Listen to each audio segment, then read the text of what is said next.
Aliansi Orang Tua Korban Vaksin Palsu mengungkapkan berbagai temuan berkaitan dengan vaksin palsu dan menjelaskan tuntutan-tuntutan kepada Rumah Sakit Harapan Bunda Jakarta Timur.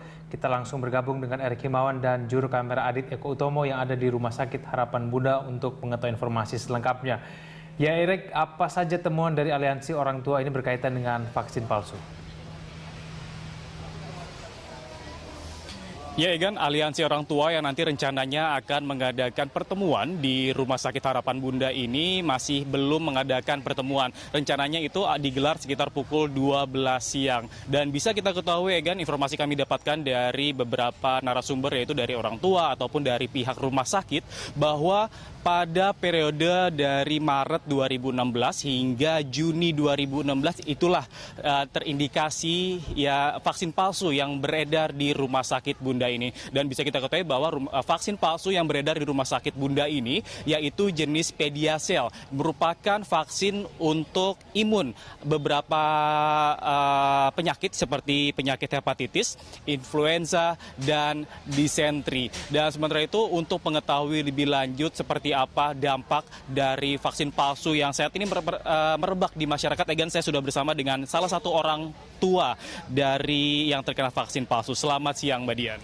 Siang, Mas. Oke, Mbak Dian, di sini kan sudah ada tanggapan nggak, Mbak, dari rumah sakit terkait vaksin palsu yang terkena dari anaknya ini, Mbak? Tanggapan seperti apa nih, Mbak? Kalau untuk tanggapan secara pribadi untuk anak saya, belum ya, Mas. Tapi mungkin secara global, rumah sakit sudah melakukan vaksin ulang. Tapi itu mungkin orang-orang yang sudah dihubungi dari pihak rumah sakit. Kalau dari saya belum. Terus ada perbedaan sih nggak, Mbak, antara Mbak Dian kan punya 4 anak nih, Mbak, ya, yang terakhir divaksin di Rumah Sakit Bunda ini. Sebenarnya ada perbedaan nggak, Mbak, antara anak pertama, kedua, ketiga, dan keempat? Kalau untuk perbedaan sih yang saya lihat pertama dan keempat sering sakit itu aja sih. Cuma ya tadi kembali kalau untuk yang pertama kan sudah 10 tahun ya, Mas, 10 hampir 11. Saya kembali harus medical check up dulu. Apakah tahun 2010 pun sudah beredar vaksin palsu atau belum, karena kan isunya 2003 sampai 2016. Apakah anak saya juga termasuk yang pertama korban atau tidak, saya juga belum tahu karena memang harus medical check up gitu. Kalau untuk yang keempat memang termasuk dari statement dari Rumah Sakit Harapan Bunda bulan Maret sampai bulan Juni ya, anak saya kebetulan divaksin itu tanggal 31 Maret. Jadi kemungkinan ada ya, Mas, tapi belum ada informasi dari pihak rumah sakit untuk vaksin ulang. Cuma yang kami harapkan sebelum vaksin ulang ada medical check up ya, Mas. Apa benar memang yang palsu hanya satu jenis atau ada beberapa gitu. Terus kalau katanya kan di rumah sakit ini ada perolehan dari secara resmi sama dari pembelian dari perawat. Kalau Mbak Dian seperti apa nih, Mbak? Kalau saya pembayaran ke perawat. Iya. Itu bisa dijelasin, Mbak, seperti apa nih, Mbak, penawaran perawat bisa sampai menjual vaksin nih, Mbak? Pada saat itu sih DPT kosong ya, Mas, gitu. Dan waktu itu sempat ditawarkan suster dari rumah sakit manapun juga kosong. Saya tipikal termasuk yang males cari-cari gitu kan. Saya cuma pikir ini dilakukan di rumah sakit gitu kan. Pastinya dengan pengawasan dokter juga. Jadi tidak ada terfikir adanya vaksin palsu ya, Mas, gitu. Cuma karena kemarin saya pembayarannya langsung ke suster, jadi tarik pertanyaan lagi ke yang kemarin gitu. Kalau untuk periodenya masuk di periode itu, Mas, tapi belum. Ya itu tadi saya pengennya sih medical check up aja gitu. Terus waktu itu kalau ditawarin dari suster sendiri, kalau misalnya lewat resmi berapa, lewat suster sendiri harganya berapa tuh, Mbak, vaksinnya? Oh enggak, saya enggak ada penawaran dari rumah sakit berapa, cuma selesai suntik kalau nggak salah itu waktu itu dibawa ke ruangan dokter, dibayarnya di ruangan dokter yang kosong. Ruang kosong? Iya. Harganya berapa tuh vaksinnya, Mbak? Antara saya lupa ya, 7,5 sampai 800. 7,5 sampai 800? Iya. Oke, Mbak Dian, terima kasih banyak, Mbak, informasinya ya. Semoga segera ditanganin ya anaknya, Mbak, ya. Terima kasih ya.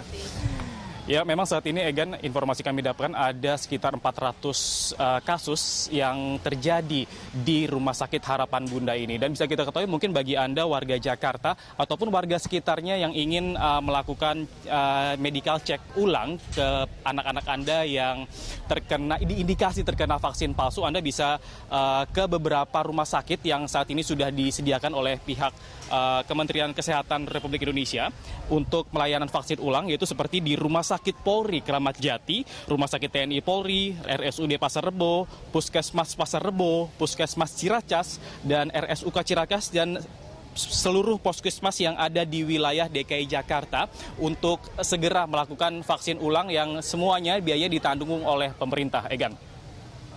Ari, kalau kemudian bagaimana tanggapan dari manajemen rumah sakit? Apakah kemudian mereka cukup terbuka menanggapi mengenai temuan dari aliansi orang tua tersebut?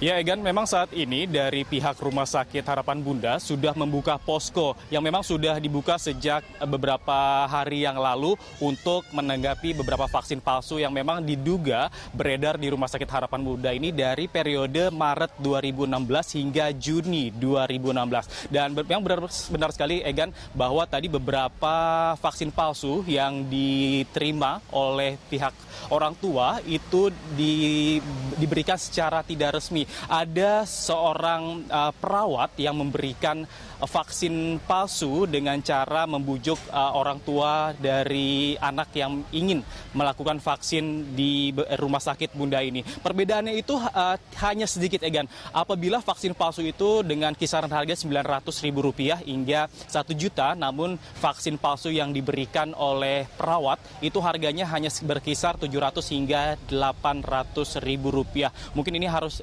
menjadi catatan bagi pemerintah untuk menindak tegas oknum-oknum yang menjual vaksin palsu di seluruh rumah sakit yang ada di Indonesia. Dan Egan, bisa kita ketahui apabila anak yang terkena vaksin palsu itu terindikasi lebih lemah dibandingkan dengan anak-anak biasanya. Antibodi mereka itu lebih lemah karena tidak mendapatkan antibodi dari penyakit-penyakit yang biasa mereka jalani. Dan sementara itu saat ini juga, Egan, Senin kemarin orang tua korban vaksin palsu menemui pimpinan DPR. Mereka menginginkan investigasi menyeluruh pada rumah sakit yang terbukti menjual vaksin palsu.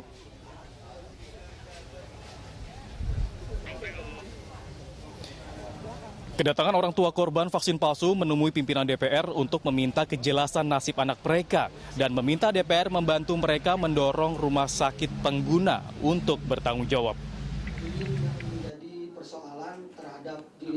Korban mengaku kecewa karena telah memberikan kepercayaan terhadap rumah sakit tersebut. Mereka khawatir anak mereka akan mengalami gangguan kesehatan karena efek vaksin palsu. DPR merespon dan berjanji akan membahas vaksin palsu di rapat pimpinan. Yang pasti kepada warga pasien, kemudian meminta kemarin